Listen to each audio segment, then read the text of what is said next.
Estimados alumnos, tengan ustedes muy buenos días. Les saluda el profesor Segundo Víctor Flores Fernández, profesor del curso de Psicología, en este ciclo virtual 2021. Muy bien, en esta semana vamos a abordar nuestro tema sobre pensamiento y lenguaje, ¿no? Que son procesos cognitivos, ¿no? Así los asume la psicología. Y acá nos vamos a centrar no tanto en la dificultad de la articulación del lenguaje, sino nos vamos a centrar cómo se relaciona el pensamiento, la comunicación, el lenguaje y la tecnología. Y acá tenemos un buen ejemplo de esa relación, ¿no? Ustedes conocen pues al físico, ¿no? Británico Stephen Hawking, ¿no? Ustedes saben que él, desde los 21 años, le detectaron esclerosis lateral múltiple, ¿no? El famoso ELA, ¿no? Donde que es una enfermedad neurodegenerativa donde va perdiendo el movimiento, ¿no? De su cuerpo. Incluso a él le pronosticaron 2 años de vida, solamente 2 años de vida de los 21 años. Sin embargo, hace poco recién ha muerto, más allá de los 70, 75 años, ¿no? Y esa enfermedad le produjo que poco a poco los músculos de su cuerpo ya no le respondieran, nada le respondía. Brazos, piernas, boca, ¿no? Nada le respondía. El único músculo que le llegó a responder, ¿cuál es? A ver, ¿saben ustedes? Hay un único músculo que él lo controlaba voluntariamente, ¿no? Después nada de su cuerpo respondía a sus órdenes de su pensamiento. Acuérdense, el área motora del lóbulo frontal controla los movimientos, ¿no? Y nada le respondía. El único músculo que le respondía era, ¿no? La mejilla nada más, ¿no? La mejilla es el único músculo que respondía a sus pensamientos. Y la empresa Intel, ¿no? Creó un dispositivo para que en sus gafas había un sensor. Entonces, cada vez que él movía la mejilla, ese sensor detectaba el movimiento y de este sensor mandaba órdenes a la computadora, y acá en la computadora aparecía un teclado, ¿no?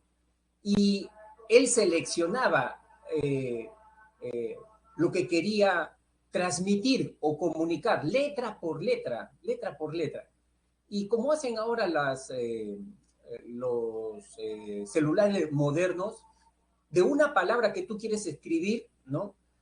Pones tú 3 letras y ya lo predice, el sistema lo predice qué palabra quieres escribir, ¿no? Y con 3 letras que él colocaba ya salía toda la palabra completa, ¿no? Ciencia, mundo, como visión. Y de esa manera él se comunicaba a través de la... Y en la computadora había también un programa para su voz, ¿no? Era una voz robótica. Y de esa manera él se comunicaba con la gente, ¿no? Incluso había programas donde él tenía ya escritos sus libros y esa voz leía textos de su libro cuando él daba sus conferencias, ¿no? Entonces ahí ustedes pueden ver cómo la tecnología acercó el pensamiento, ¿no es cierto?, al lenguaje, ¿no? Realmente vamos a llegar a un momento en donde con solamente pensar vamos a escribir ya, ¿no? Esperemos que lleguemos a ese momento. ¿Qué vamos a abordar acá? Vamos a abordar la definición y funciones del pensamiento, la creatividad, adquisición y desarrollo del lenguaje, la relación del lenguaje con el pensamiento, ¿no? Empezamos por el concepto de pensamiento. Chicos, para poder tener una apreciación de lo que significa pensar, creo que no hay mejor que hacer una práctica. Vamos a pensar. Y ustedes se van a dar cuenta qué ocurre en su mente cuando están pensando. Pero primero pensemos. ¿Cuál es el resultado acá? Había encontrado... A ver, qué rápido. Julio Oré Martínez, 16, dice. ¿Están de acuerdo? Ha sacado 16, Julio Ore Martínez. ¿Están de acuerdo? Diego dice, no, 15. Oscar está de acuerdo con Julio. Ítalo, 16. 16. ¿No? Pues lamento decirles que no es 16. ¿Hay otro? Estefano, 18 se fue Estefano. Eliana, 15. Ya. Para no perder tiempo.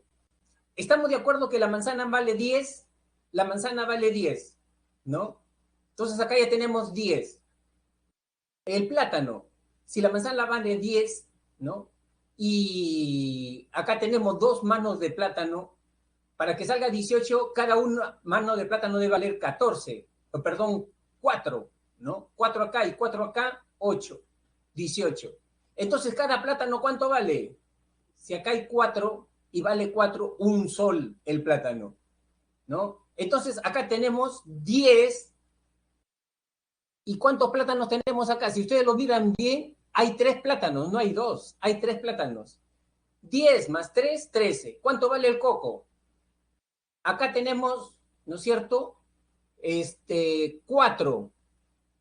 En plátanos tenemos 4. Para que salga 2, ¿cuánto debe valer esto?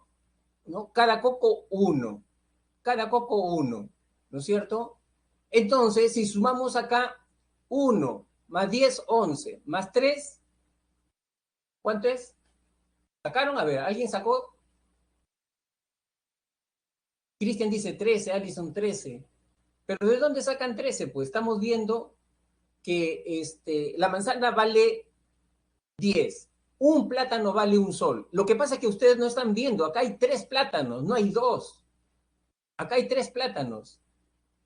Acá hay 3 plátanos. 13 más uno que vale el coco, 14. ¿Ven? Entonces, ahí está Jorge, ¿no? 14, Luciana 14. Efectivamente. ¿Qué han hecho, chicos? Ustedes han estado pensando, han estado manipulando representaciones mentales dentro de su cabecita. Y eso es pensar, la manipulación de representaciones mentales de información para resolver un problema, para plantearse un objetivo, ¿no? Entonces, eso es lo que significa pensar. Voy a sacar mi imagen porque ya no es importante.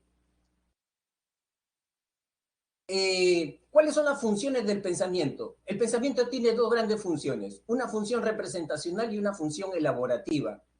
La función representacional tiene que ver con estos niveles de desarrollo. Estos son niveles de desarrollo de la función representacional, que tiene que ver con la función simbólica. Todo esto es función simbólica. Y estos son sus niveles de desarrollo, ¿no? Y la función elaborativa tiene que ver con formación de conceptos, solución de problemas, ¿no? Que esto lo vamos a ver también. Vamos parte por parte entonces.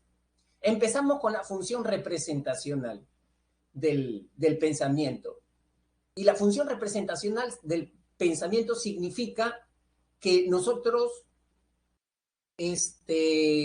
manejamos la función simbólica. Por ejemplo, cuando nosotros decimos justicia, cuando nosotros decimos libertad, esos términos, ¿no? Simbolizan ciertas relaciones, ¿no? Justicia, relaciones de equidad que deben haber entre los hombres, ¿no?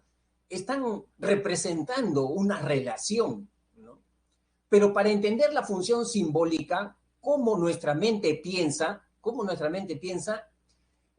nosotros los psicólogos utilizamos a Piaget, los aportes de Piaget, y Piaget, para definir la función simbólica, se apoyó en un lingüista, Ferdinand de Saussure.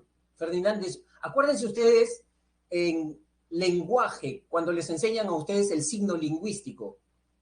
El signo lingüístico tiene 2 elementos, son como las 2 caras de una moneda, ¿no? El significante y el significado. El significante, acuérdense ustedes, es la parte visible, perceptible, lo que está escrito, o lo que yo escribo, ¿no? O lo que está escrito, o lo que yo hablo, ¿no? En este caso, rana. Si yo digo los fonemas, ra, los fonemas. Ese es el significante, la parte perceptible, audible, visible. Ese es el significante. Y ese significante en nuestra mente nos lleva a ¿qué cosa? La imagen de este animalito, ¿no? Ese es el significado. Esa relación que nos aportó del signo lingüístico, ¿no? Ferdinand de Saussure, y él decía que pueden haber diferentes significantes, pero puede haber el mismo significado, depende del idioma, ¿no? Acá, por ejemplo, en los españoles, para este animalito, su significante viene a ser estas grafías, ¿no? Para los norteamericanos, los ingleses, su significante de este animalito vendría a ser estas letras, ¿no? Estas letras. Esa es la relación entre significante y significado. Es una relación íntima, ¿no? Como las dos caras de una moneda. Y esto lo tomó Piaget para explicar cómo el niño, recién chicos, a partir de los 18 meses, ya comienza a manejar la función simbólica. Recién a los 18 meses. El niño, por ejemplo, cuando quiere irse a la cama, ¿qué hace? Se pone sus manitos, ¿no? A su mejilla, dalea un poco su cara y le dice a la mamá, ¿no es cierto? Así se le pone, ¿no? Meme, meme. Con esa postura, el niño está transmitiendo a la mamá que ya tiene sueño, ya tiene sueño. La postura de ese niñito, a ver, vamos a ver, chicos, ¿no?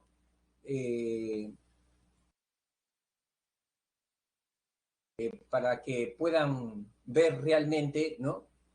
O sea, el niñito, no sé si ustedes han visto esos niñitos que se ponen así, ¿no? Ya de noche, 8 o 9 de la noche, ya el niñito se pone así, mamá, ¿no? Mamá.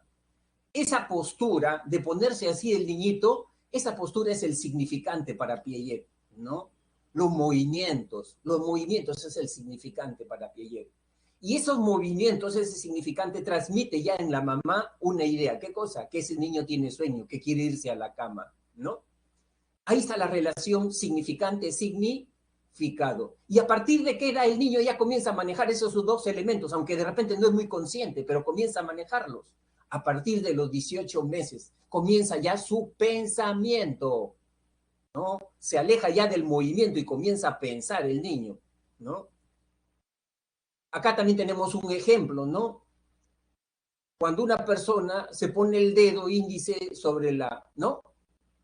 Sobre los labios, este es el significante.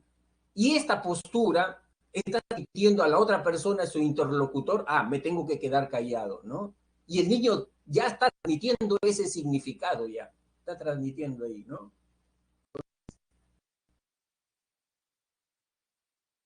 Ahora, Piaget dice, ¿y cómo se desarrolla el pensamiento del niño a través de la función simbólica? A través de etapas, a través de etapas.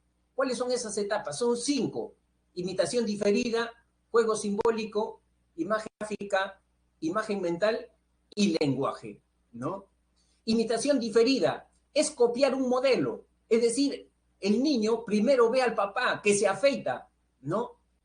Las mañanitas, y después en la tarde, cuando ya no está el papá, la mamá le dice, ¿y cómo se afeita tu papá? Y comienza a hacer esos movimientos, ¿no? De cómo el papá se está afeitando. Ahí está empezando ya la función simbólica en el niño. Eso se llama imitación diferida. Juego simbólico. Ya acá tenemos un ejemplo de juego simbólico.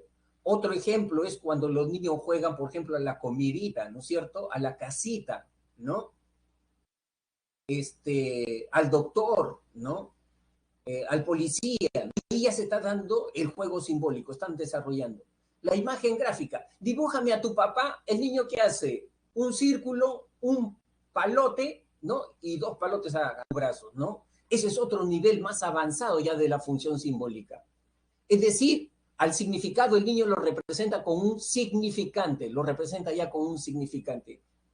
El cuarto nivel es la imagen mental, ¿no? O sea, ya juega con las imágenes dentro de su mente el niño, ¿no? Ya lo juega, los manipula.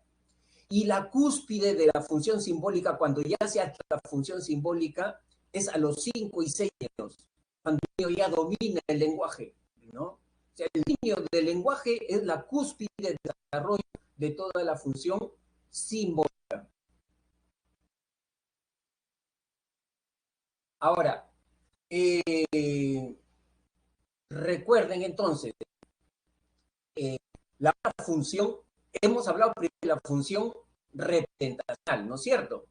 Tiene función representacional. La otra función es la función elaborativa. Y por la función elaborativa, con el pensamiento, nosotros este, logramos crear más conocimiento. Creo más conocimiento. Cuando yo digo, por ejemplo, en Perú habrá justicia, hay justicia en el Perú. Entonces, para llegar a una conclusión, tengo que analizar datos, hechos. ¿Qué estoy creando ahí? Conocimiento. ¿Quién me permite hacer todo eso? El pensamiento. Cuando te hacen un texto de comprensión lectora y te dicen, deduce la idea principal de ese texto, ¿con qué trabajas tú para responder a esa pregunta? Con el pensamiento. El pensamiento tiene una función elaborativa, ¿no? Y en la función elaborativa del pensamiento, ahí tenemos los conceptos, la formación de conceptos, ¿no? La formación de conceptos. ¿Qué es un concepto? Un concepto es una categoría, una clase. Cuando yo digo, por ejemplo, chicos, alumno, digo perro, digo justicia, esos términos son conceptos, ¿no? Esos términos son conceptos. ¿Y qué son los conceptos? Categorías, conjuntos que tienen determinadas propiedades. Por ejemplo, yo a toda persona no puedo decirle es un alumno. Para que yo le pueda decir a ese individuo es un alumno, tiene que tener ciertas características ese alumno o esa persona, para que yo le diga es un alumno, ¿no? Y por eso que el concepto tiene una intención y tiene una extensión, ¿no? ¿Qué es la intención y qué es la extensión? A cualquier animal yo no le puedo decir mamífero. A todos los animales no le puedo decir mamífero. Para que yo pueda decir mamífero a un animal, yo tengo que ver si ese animal tiene intención. ¿Cuáles son las intenciones? Las características comunes y esenciales.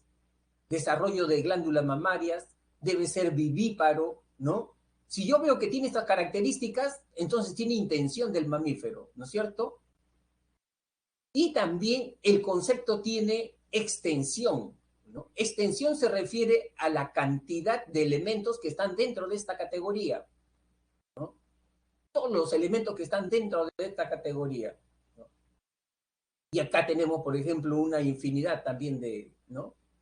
de subespecies que están dentro de la categoría mamífero, ¿no? Igual sucede con el concepto de alumno, ¿no? Para que yo pueda decir que ese individuo es un alumno, ese individuo tiene que tener un vínculo con una institución educativa. Ese individuo tiene que seguir un plan de estudios. Si no, ¿por qué le tengo que decir alumno? ¿No? Debe tener un plan de estudios, ¿no? Entonces, si tiene esas características comunes y esenciales, esa es la intención, entonces es un alumno, realmente es un alumno, ¿no? Así tenga 4 años, así tenga 60 años o tenga 80 años. Si evidencia esas características, es un alumno, ¿no? ¿Qué cosa es entonces el concepto? Una categoría, una clase, ¿no?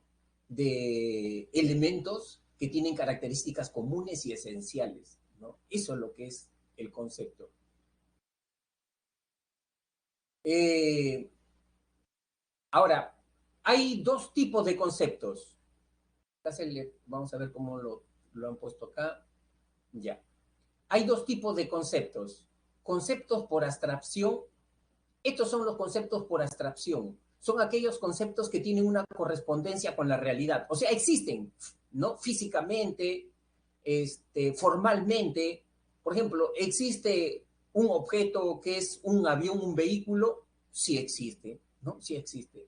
Ese es concepto por abstracción. Tienen correspondencia con la realidad, ¿no? Por ejemplo, existen estos conceptos formales de matemática, ¿no es cierto? Línea, punto, ¿no? Conceptos de la física, átomo, protón, neutrón, ¿no? Son conceptos por abstracción.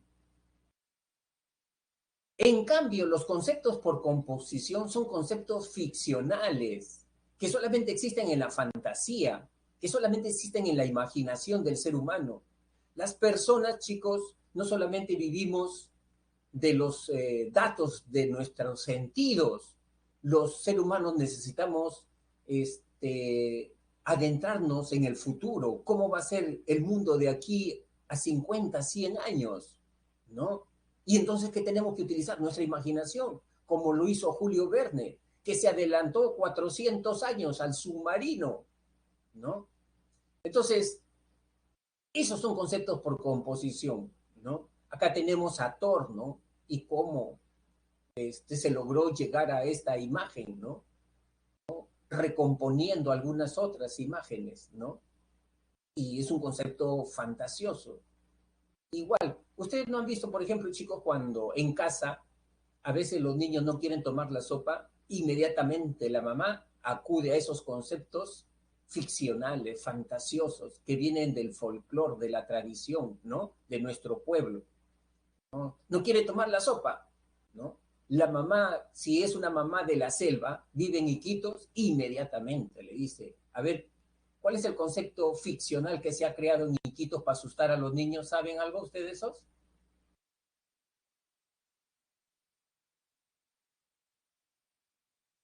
A ver, vamos a ver.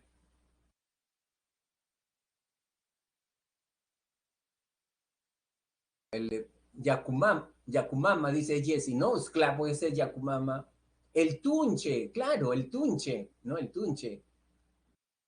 O viene el tunche y te lleva, dicen, ¿no? Las mamás en la selva. Si esa mamá está en la sierra, ¿qué les engaña? ¿No? Y la mamá inmediatamente le dice, ahorita te lleva, ¿no? A ver qué dice, el ocuco. Ocuco, sí, hay un ocuco. Este, yo lo que es, he escuchado la jarjacha, la jarjacha, ahí está, sí, la jarjacha he escuchado yo, la jarjacha, ¿no? El pistaco, viene el pistaco y te lleva, ¿no? ¿Existirá el pistaco? ¿No? El Hichikoyo, Chicoyo, ¿no? Diego Jair, ¿no? Y si esa mamá está más lo que creen más en fantasmas, muertos, parecidos, es en el norte, chicos. Yo vengo del norte, ahí, ahora un poco menos, ¿no? Pero ahí creen, por ejemplo, en el duende, ¿no? Que es un hombrecito chiquito, que tiene un sombrerazo y que le gusta mucho a los niños, ¿no? Esos son conceptos por composición, ¿no? El que es ateo, el que no cree en Dios, Dios es un concepto por composición para el ateo, pero para una persona que es creyente no es por composición, ¿no? O sea, también eso es relativo, ¿ya? Eso es relativo. Ahora, en la función elaborativa, ¿no? En la función elaborativa utilizamos el pensamiento para solucionar problemas. ¿Y cómo solucionamos el problema? Cuando tenemos un problema, ¿no? Para solucionar un problema, ustedes han tenido de repente un problema cuando han estado en quinto año de secundaria. ¿Qué carrera escoger? ¿En dónde estudiar? ¿En qué institución estudiar? Entonces, allí hay un problema. ¿Qué cosa tengo que hacer para solucionar un problema? ¿No? Tengo que elegir una carrera. Y para elegir una carrera tengo que ver cuáles son las alternativas. Me interesa la carrera A, la carrera B y la carrera C. ¿Qué hago? Busco información de A, de B y de C. Y cuando recién tengo información, ya elijo entre esas alternativas y resolví mi problema, ¿no? Ese dice es el procedimiento para resolver problemas. Tener información, tener alternativas, ¿no? Ahora, también es cierto que para elegir entre alternativas, yo tengo que tomar una decisión, ¿no? Y en la toma de decisión nosotros establecemos estrategias. ¿Cuáles son las estrategias que nosotros establecemos para solucionar un problema? Son cuatro. Uno se llama ensayo y error, otro se llama recuperación de la información y otro se llama algoritmo y el otro heurística, ¿no? Empezamos primero con la estrategia de ensayo y error. Ensayo y error, ¿sabes qué cosa, chicos? Es cuando tú resuelves un problema sin ningún plan, sin ningún diagnóstico. Dices, voy a probar suerte. Es como el alumno que se presenta acá a la academia de la pre y dice, a ver, me voy a preparar, ojalá que tenga suerte, ¿no? O me presento al examen de San Marcos, ¿no? Ojalá que esta vez sí acierte, ¿no? Y ingrese, ¿no? O sea, no hace una evaluación de cuáles son sus fortalezas, cuáles son sus debilidades, qué tiene que corregir, ¿no? Simplemente se presenta la de Dios, ¿no? ¿no? A la de Dios. Y con esta estrategia de ensayo y error, lógicamente te vas a demorar más tiempo, vas a cometer más errores, porque no haces ninguna evaluación, ¿no? No haces ninguna evaluación. ¿Hay personas que lo utilizan? Sí, lo utilizan, ¿no? O sea, no son personas que les gusta reflexionar, son impulsivos, ¿no? Son muy impulsivos, no hacen planes, ¿no? La otra estrategia, recuperación de la información. Recuperación de la información es utilizar esa misma estrategia que en el pasado te fue útil. Si en el pasado te sirvió, ¿por qué no volverla a repetir? ¿No? Es más que todo hacer gala de la memoria, ¿no? Es recuperación de la información. Hacer gala de la memoria. Por ejemplo, ustedes tienen una manera como de repente resuelven su examen de admisión, ¿no? Tienen una manera. ¿Por qué tipo de preguntas empiezan? ¿No? Algunos les gusta empezar por preguntas de conocimientos, ¿no? Otros les gusta empezar la prueba por preguntas de habilidad verbal y así, ¿no? Y después llevan una secuencia. Si eso en el pasado les sirvió y les dio buenos resultados, ¿por qué no volverlo a repetir, no? ¿Por qué no volverlo a repetir, no? O otro ejemplo, de repente tenías un camino, ¿no? Un trayecto para ir de tu casa a tu colegio, ¿no? Pero ¿qué pasa cuando de repente sales tarde y quieres llegar a la hora a tu colegio? De repente tienes una alternativa A, ¿no? Que te acorta caminos, que te es más fácil, ¿no? Y si eso lo hiciste la vez pasada y te fue bien, ¿por qué no volverlo a repetir? ¿No? ¿Por qué no? Por ejemplo, hay algunos alumnos o personas, hijos, que cuando sus padres, ¿no? Como se llama, eh, no sé, llama la atención al hijo, ¿no? A veces el hijo se molesta, ¿no? Y para que le pidan disculpas o el papá al hijo, muchas veces el hijo utiliza estrategias, ¿no? Que en el pasado le resultó efectivo, ¿no?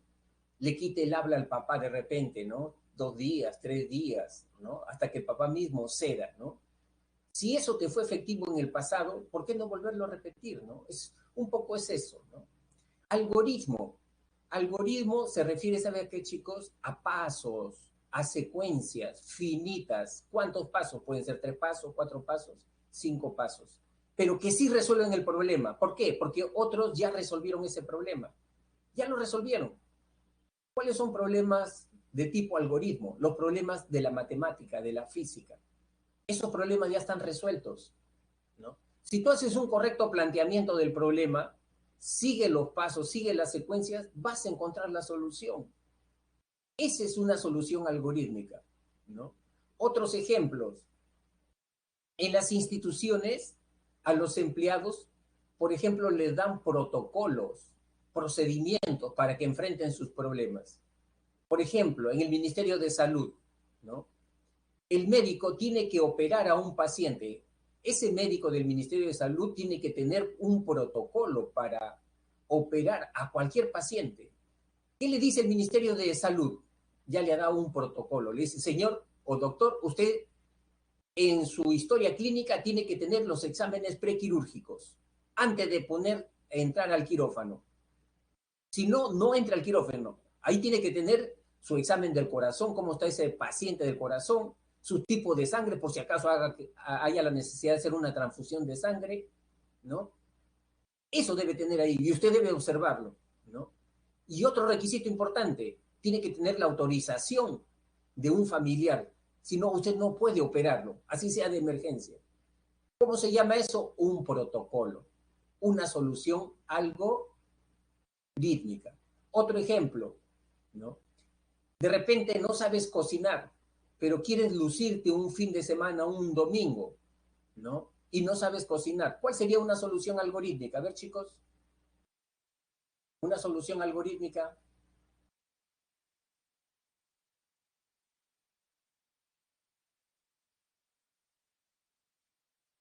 Seguir una receta, dice yo, seguir una receta, efectivamente. Buscar recetas, buscar videos de YouTube, comprarse el libro de Gastón Acurio y ahí te van indicando paso a paso qué debes hacer. Esa es solución algorítmica. ¿Te das cuenta? Son pasos que sí solucionan el problema. Hasta ahorita no se ha inventado, no se ha creado, chicos, una solución algorítmica de ingreso a San Marcos. Ingreso seguro a San Marcos. Algún día alguien lo va a tener que crear, ¿no?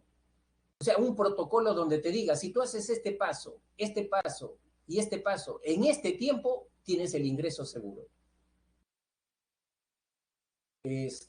Ojalá que de esta promoción salga algo de ahí, ¿no?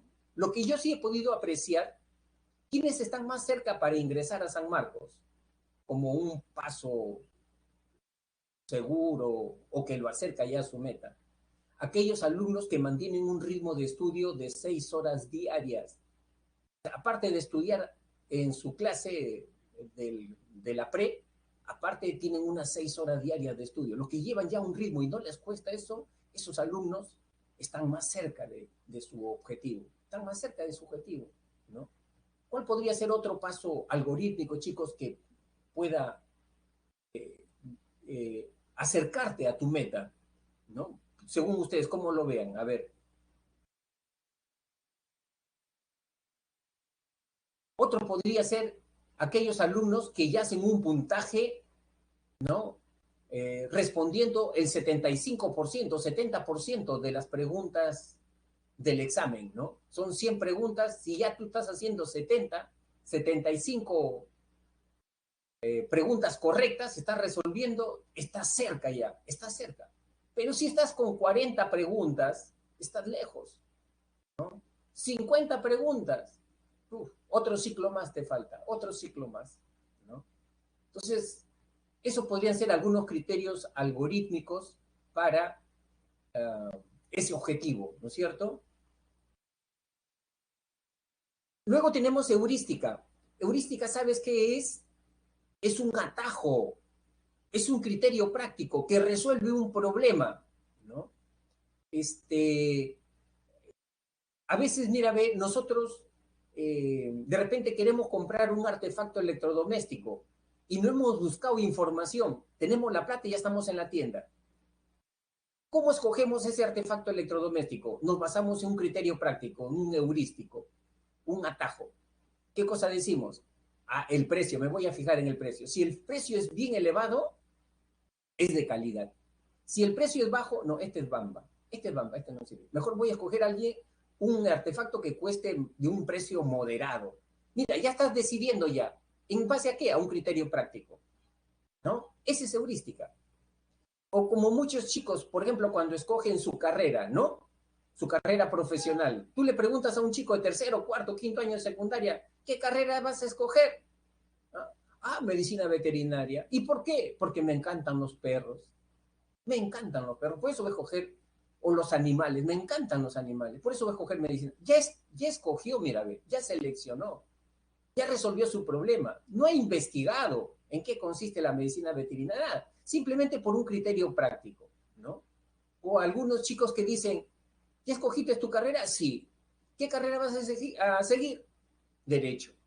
¿Y por qué te gusta y vas a seguir derecho?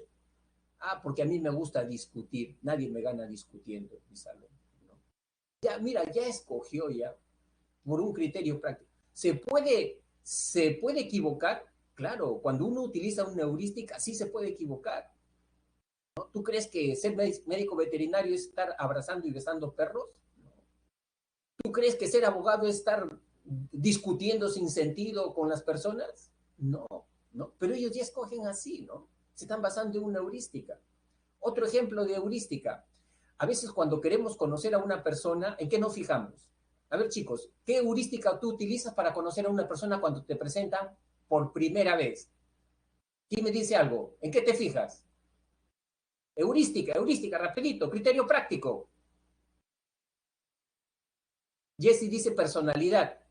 Ítalo, su actitud. ¿Pero qué cosa ves, Ítalo? ¿Qué ves? ¿En qué te fijas? Un detalle, algo. Ahí está, Oscar, lenguaje corporal, puede ser. Ahí está, Jocelyn, ¿cómo se expresa verbal? Muy bien, Jocelyn, ¿no? También eso es un criterio, ¿no? ¿Qué términos utiliza? A ver, por ejemplo, ¿es una persona culta? ¿no? O es un guachiturro, ya pe, ¿no? Ya pe, ¿no? O sea, esa es heurística, pues, ¿no? Luigi dice, ¿me creería si le digo que lo primero que veo es su forma craneal? ¿Y qué te dice su cráneo, Luigi? Increíble, mira, utiliza, ¿no? Algunos se fijan en los ojos, se fijan en los ojos. Oye, los ojos son es el espejo del alma, dicen algunos, ¿no? Y se fijan en los ojos, ¿qué dice sus ojos, ¿no? Otros, por ejemplo, se fijan en su forma de vestir, cómo visten, ¿no? ¿No? La limpieza de sus manos, sus uñas, ¿no? No sé si ustedes han escuchado estos heurísticos que dice, ¿quieres conocer a una persona? Anda y visita su baño, ¿no? Así como lo tiene su baño, así es esa persona, ¿no? Ese es un criterio heurístico, un criterio práctico. Otro dice, ¿no? Mira, tú quieres saber cómo va a ser tu pareja cuando tú ya te cases. Ahorita no puedes, no tienes bola de cristal, ¿no? Pero puedes saber cómo va a ser tu pareja cuando ya se casen, ¿no? Y cuando pasen años. Mírala a su mamá. Así es como su mamá, así va a ser esa persona. Hay personas que se llevan por esos criterios, ¿no? ¿Se pueden equivocar? Claro que sí se pueden equivocar, pero se están basando en heurísticos, ¿no? A eso le llamamos nosotros heurísticos, que tiene que ver básicamente con estereotipos, ¿no? Son estereotipos, básicamente, ¿no? Estereotipos. Por ejemplo, te presentan una persona. ¿Tú de dónde te presentan? ¿Tú quieres saber más sobre esa persona? Te presento a Carlos. Quieres saber más de Carlos, pero no tienes tiempo, ya lo tienes al frente a Carlos, ¿no?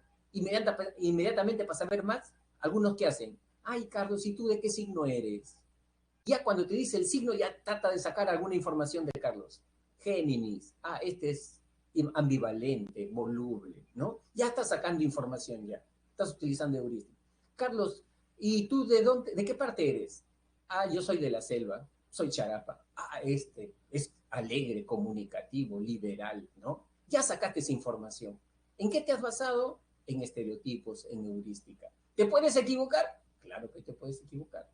¿De acuerdo, chicos? Luego tenemos la creatividad. La creatividad eh, es una forma de pensar en donde las ideas fluyen las ideas, y no solamente una, sino 4, 5, 6 ideas, y son ideas novedosas, diferentes, ¿no? Por ejemplo, para evaluar tu creatividad te preguntaría, ¿qué puedes hacer tú con una naranja? Una idea creativa, diferente, que rompe esquemas. ¿Qué podrías hacer tú con una naranja? ¿No? Quiero saber tu creatividad, por ejemplo, ¿no? Ya por acá contestaron, pintarla, ya, puede ser, ¿no? Pintarla, dice Jocelyn. Ya, Julio, pataditas, ahí está, claro, como pelota. Ajá, pataditas, ¿no?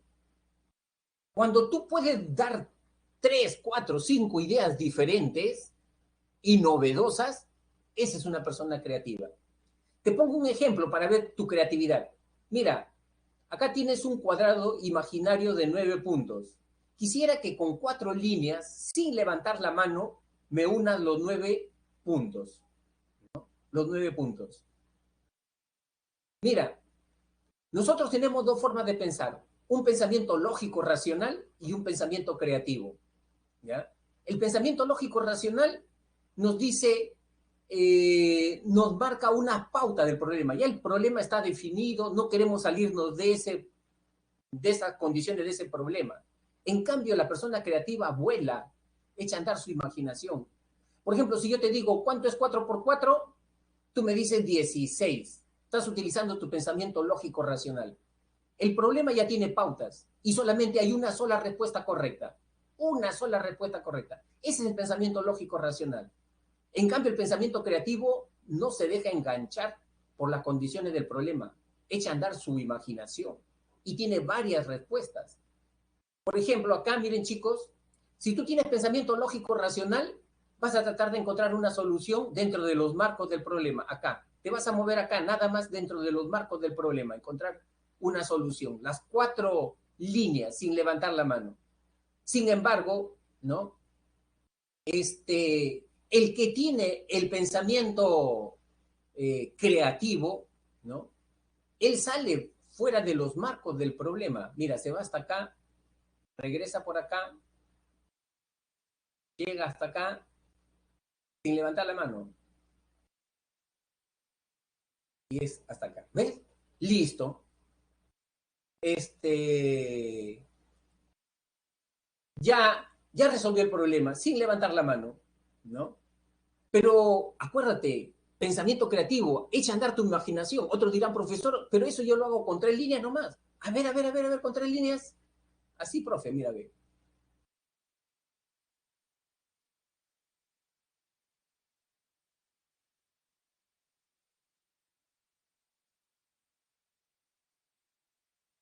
Pero no me salen tan rectas que digamos, ¿no? Yo no tengo muy buen manejo acá con esta máquina. Pero ahí está, le encontró una solución, ¿no? Ese es pensamiento creativo. Y por eso que en psicología tenemos 2 tipos de pensamiento. Miren chicos, 2 tipos de pensamiento. Tenemos un pensamiento, acá tenemos el pensamiento, espérese, lógico, racional, ¿no? En este caso,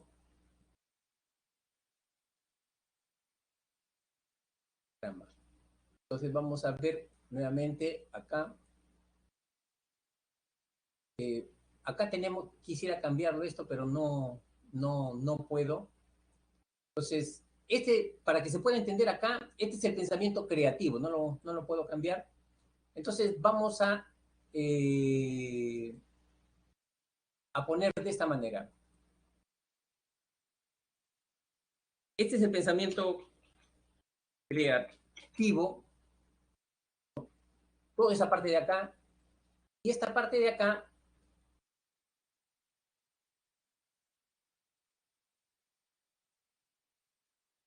el pensamiento lógico racional. Ya hemos explicado entonces en qué consiste el pensamiento creativo.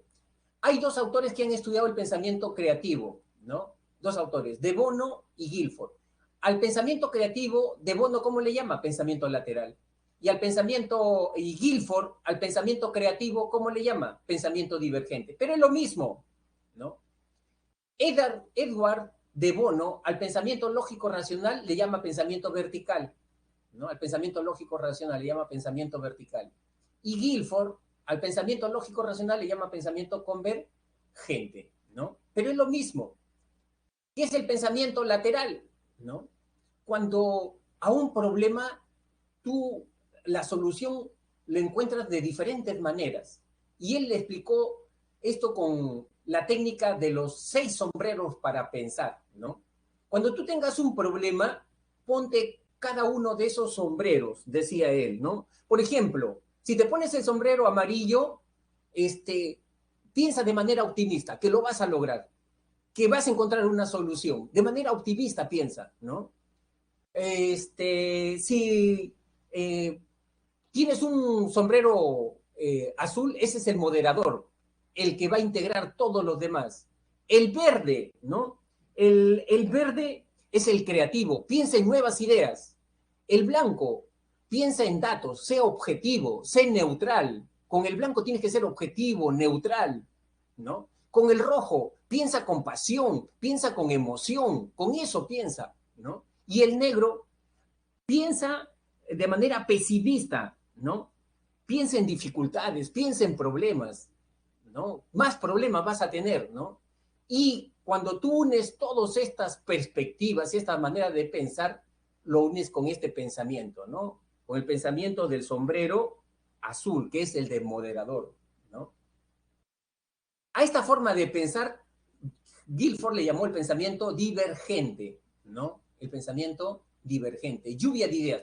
Por ejemplo, para solucionar el problema de transporte acá en Lima, ¿cuál podría ser alguna solución? Lluvia de ideas, ¿no? Lluvia de ideas. Las bicicletas, profe, tienen que ser una solución. Que la gente no trabaje todos en el mismo horario, en diferentes horarios. Lluvia de ideas, ¿no? Y en el caso del pensamiento lógico racional, De Bono le llamó al pensamiento lógico racional pensamiento vertical, ¿no? O sea, que es una única solución, ¿no? Solamente hay una. Por ejemplo, los exámenes de admisión vas a utilizar solamente el pensamiento lógico racional, ¿no? Y pensamiento convergente en Guilford es lo mismo que pensamiento lógico racional, ¿verdad? Ahí tiene, ¿no? ¿Sí o no? Seguimos. Luego viene la adquisición del lenguaje. Como ustedes saben, el lenguaje es un sistema, ¿no es cierto?, de signos y de símbolos que nos permiten a nosotros comunicarnos. Y para adquirir el lenguaje tenemos las siguientes variables maduracionales. Es importante para aprender a hablar que nuestro cerebro esté maduro. ¿Y a qué edad está ya maduro? Al año. Ya está correctamente mielinizado, ¿no es cierto? Ahí también es importante tener la respiración. Nosotros cuando hablamos emitimos aire, oxígeno, emitimos al hablar, ¿no? Ahí es importante los órganos fonadores también y la audición, ¿no? Estos órganos tienen que estar maduros para empezar a hablar, si no, no vamos a poder hablar. Y hay variables de aprendizaje. La psicología dice, chicos, que hay modelos de aprendizaje. Uno es el condicionamiento clásico. Acuérdate, el condicionamiento clásico es cuando unimos una palabra a un hecho. Mira, hijito, le enseña el biberón, o le dirá leche, leche. Están asociando dos estímulos, de esa manera se aprende, ¿no? El condicionamiento operante, ¿no? Le dicen al niño que diga una palabra, y si el niño acierta en esa palabra carro, ¿no? Cajo, no, hijito, carro, y se le va rectificando. Eso es por condicionamiento operante. No se dice peta, a ver, puerta, puerta, y si dice puerta, muy bien, hijito, excelente, condicionamiento operante, reforzando si está emitiendo bien las palabras, ¿no? O corrigiendo si está mal. Y la otra modelo es el modelo por observación, ¿no? Escuchando cómo pronuncia la mamá. Ese es el otro modelo por observación, ¿no? Ahora, en el desarrollo del lenguaje tenemos, chicos, dos etapas, la etapa prelingüística y la etapa lingüística. La etapa prelingüística dura un año, ¿no? Y ahí el niño establece el llanto, gorgojeos, ¿no? Balbuceos, ma, bu, ¿no? Y variaciones tonales a los 8 meses cuando dice da, pa, ¿no? Esas son variaciones tonales. Hasta que llega el año. En el año ya empieza la etapa lingüística. Acá en el año en la etapa lingüística, el niño comienza a hablar y se dan estos estadios, holofrásico, explosión del lenguaje, habla telegráfica y lenguaje egocéntrico, ¿no? Holofrásico se presenta, ¿no? De los 12 a los 18 meses, ¿no? El niño utiliza una palabra, con esa palabra se refiere ya a un contexto, a una situación. Cuando dice ave o abre, ¿no? Ya el papá tiene que entender que le está diciendo abre la naranja, la pela o abre la puerta, ¿no? El ya papá tiene que entender eso, porque una sola palabra se refiere a un contexto, a una situación. Y utiliza un lenguaje simpráctico porque el niño cuando habla, habla con las manos, ¿no? Al papá le dice ven, y no solamente le dice ven, lo jala también, lo agarra la mano, lo jala. Cuando dice helado, no solamente dice helado, sino hace el gesto con la mano de querer comer un helado. Ese es el lenguaje simpráctico, ¿no? Y luego tenemos explosión del lenguaje. Explosión del lenguaje, el niño incrementa su vocabulario y tiene mucha curiosidad, ¿no? Habla telegráfica. El habla telegráfica empieza desde los 2 años hasta los 3 años. El niño utiliza solamente 2 o 3 palabras, pero con carga semántica, sustantivos, adjetivos, y ya no utiliza conectores, proposiciones ni conjunciones. El niño no le va a decir, mamá, por favor, alcánzame un vaso con agua. No dice toda esa perorata. El niño dice, mamá, agua, ¿no? Mamá, agua, o mamá, agua rica, ¿no? Ese es el lenguaje telegráfico, es un lenguaje muy sintético. Y luego viene el lenguaje egocéntrico desde los 3 años hasta los 6 años. Acá el niño, en el lenguaje egocéntrico, habla para sí mismo, o sea, tiene un lenguaje interior. Acá el niño tiene soliloquios, monólogos. Acá se crea el amigo imaginario. Las mamás se asustan. A los 4 años el niño está hablando solito en las noches en su cuarto. La mamá entra y lo encuentra hablando solito. La mamá se asusta, mi hijo se está volviendo loco. El duende se lo quiere llevar. ¿El duende se lo quedará llevar? ¿Qué dicen ustedes, chicos? ¿Se lo quedará llevar el duende a ese niño que está hablando solito? Sí, dice Oscar. Sí, dice. No, chicos, está hablando con su amigo imaginario. Con su amigo imaginario. Lo que pasa es que los niños a esta edad, 4 o 5 años, ya utilizan el lenguaje para pensar mejor. O sea, verbalizan para pensar mejor. Y eso te pasa a ti también, ¿no? Y no es que el duende te quiere llevar. Cuando tienes un problema de matemáticas y es muy complicado y te cuesta trabajo simplificarlo, ¿qué cosa haces tú? Lo graficas o lo verbalizas. El lenguaje te ayuda para pensar mejor. Tú no has visto, hay personas que tienen problemas emocionales fuertes en casa, familiares, van a la calle y están hablando solitos. Oye, estás hablando, pareces loco tú. No, estoy pensando, dice. No se dan cuenta. O sea, el lenguaje lo utilizan para pensar mejor, ¿no? Ahí está la relación entre pensamiento y lenguaje. Y eso lo vamos a ver acá, ¿no? ¿Cómo se desarrolla el pensamiento? Primero con el habla externa, ¿no? Ese es el habla, cuando el niño comienza a hablar sus primeras palabritas, ¿no? Luego empieza el habla egocéntrica, lo que habíamos dicho ya anteriormente, ¿no? El niño habla para sí mismo, soliloquios, monólogos. Y esto ya es una preparación para el habla interna. ¿Y qué es el habla interna? El pensamiento, pues. Cuando el niño, por ejemplo, lo mira a su hermanito que le quita su juguete y el niño de 6 años dice, no le puedo pegar porque si le pego, ahorita viene mi mamá, me resondra, ¿no? Ya está pensando, ya ocurre, tiene el lenguaje interno, ¿ya? Seguimos porque ya nos falta mucho tiempo. En este ejercicio, Silvia es una niña de 2 años que toma las cajas de los zapatos, las acomoda y ordena como si fueran edificios de una gran ciudad. Luego usa las tapas de los lapiceros como si fueran personas que transitan. Ahí la respuesta correcta, entonces, es la A, juego simbólico, ¿no? Juego simbólico. Seguimos, porque ya no tenemos mucho tiempo, chicos. ¿Qué estrategia para solución de problemas utiliza la persona que luego de 3 años de no visitar la casa de su novia intenta llegar por otra ruta, pero al perderse decide retornar por el paradero que conocía? Y memoria, recuperación de la información, memoria, recuperación de la información, ¿no? Seguimos. Susana está preocupada porque ha notado que su pequeño hijo de 4 años hablando mientras juega solas en su habitación. Lo que no sabe Susana es que por eso es algo completamente natural en niños de la edad de su menor hijo, lo cual está pasando por la etapa del lenguaje llamado lenguaje egocéntrico. Ni duda, ya no hay duda, ¿no? Entonces acá seguimos con la siguiente, ya viene a ser la encuesta, ¿no? Iniciar encuesta. A ver, chicos, encuesta docente. ¿Qué te pareció la explicación de la clase del día de hoy? ¿No? Tienes tú esas alternativas. A, excelente; B, bueno; C, regular; D, malo; y E, deficiente. Evalúen con confianza, chicos. Correcto, ahí está. Listo. Entonces, ahí nos quedamos. Muchísimas gracias, ¿no? Y ya nos veríamos la próxima semana. Un abrazo a cada uno.